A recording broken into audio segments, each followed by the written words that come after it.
In the summer of 2023, two movies were released on the same day that together went on to make some $2.5 billion.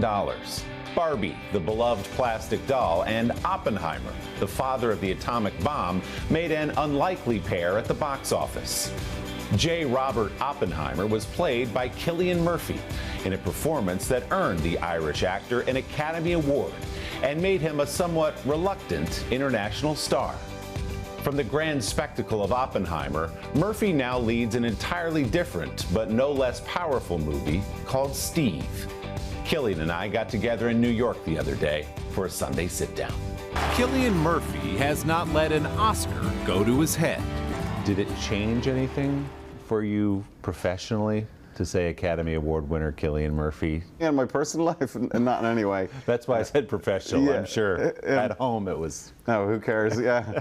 One of the things I admire about you, Cillian, is your complete disinterest in being a celebrity or a movie star.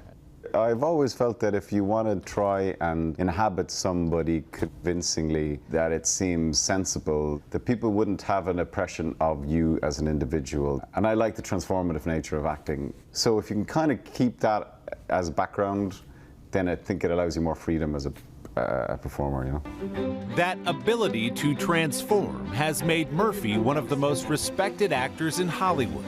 From the hit series Peaky Blinders. That is God, and that are the Peaky Blinders. To a run of Christopher Nolan blockbusters like Inception. What do you mean, a dream within a dream?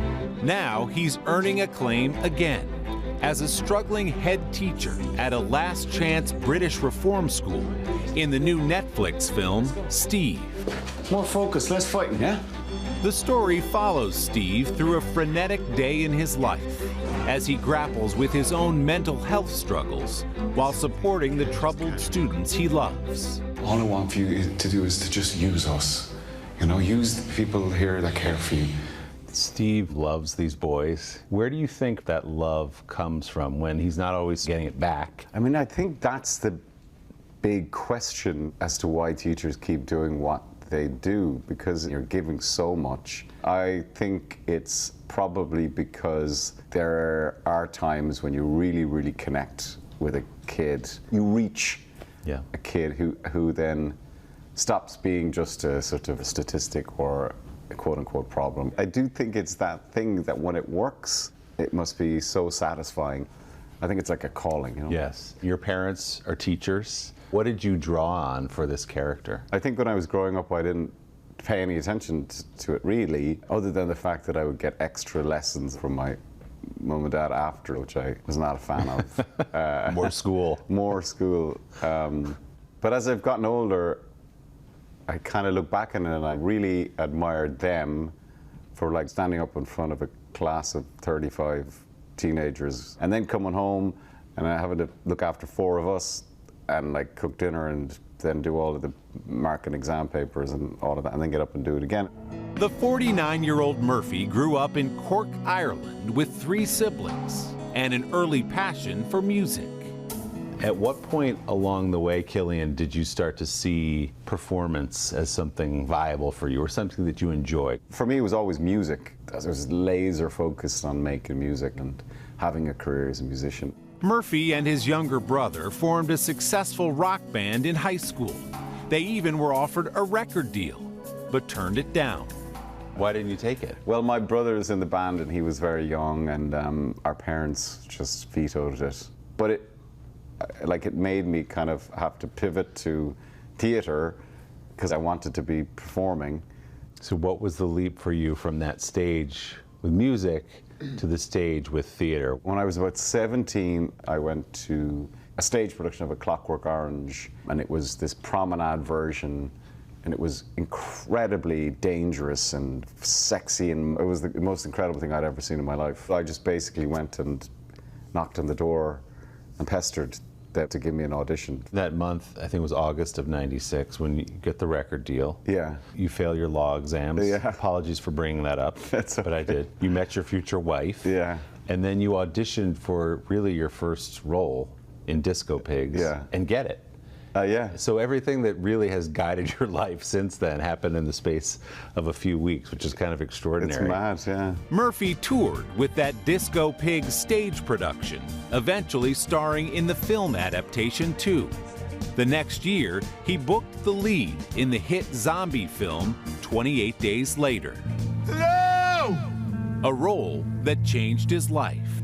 Chris Nolan saw that movie and he asked me to audition for Batman. And all I wanted to do was to just get in a room and say that I had a screen test. And then it turned into this other thing, you know. Murphy did not get the role of Batman, but Nolan was hooked, casting him as a villain in the movie and starting a 20-year partnership with the iconic director.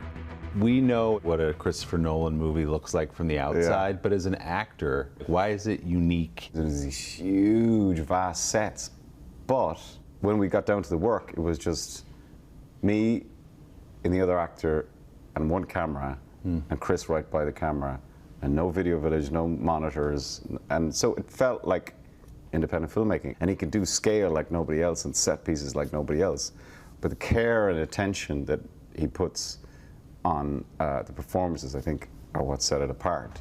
In 2023, Murphy and Nolan teamed up for one of the biggest movies in the history of Hollywood. And I know what it means for the Nazis to have a bomb.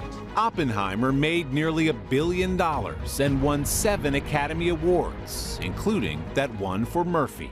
Did you have a sense that this was something special? I remember thinking when I read the script that it was one of the greatest things I had ever read. But at the same time, I thought, I don't know if it's instantly accessible, because it is quite a structurally complex film. I don't know if that's everyone's cup of tea, but then it just turned into this absolute phenomenon, and none of us anticipated that, I don't think.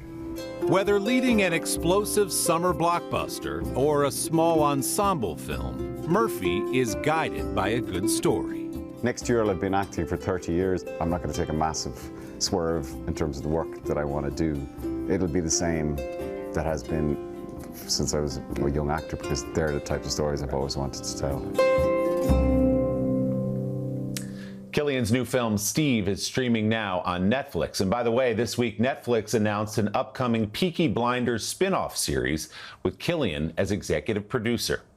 Our big thanks to the Parlor Room in New York for hosting our conversation. Don't forget to subscribe to the Sunday Sitdown podcast to hear the full extended interview with Cillian Murphy, including details on the upcoming Peaky Blinders movie. You can find our conversation wherever you get your podcasts, or just scan the QR code right there on the screen. Hey, thanks for watching. And don't forget, you can catch the Today Show every morning on NBC, or take Today when you're on the go. Just follow the Today podcast on Apple Podcasts, Spotify, or wherever you listen.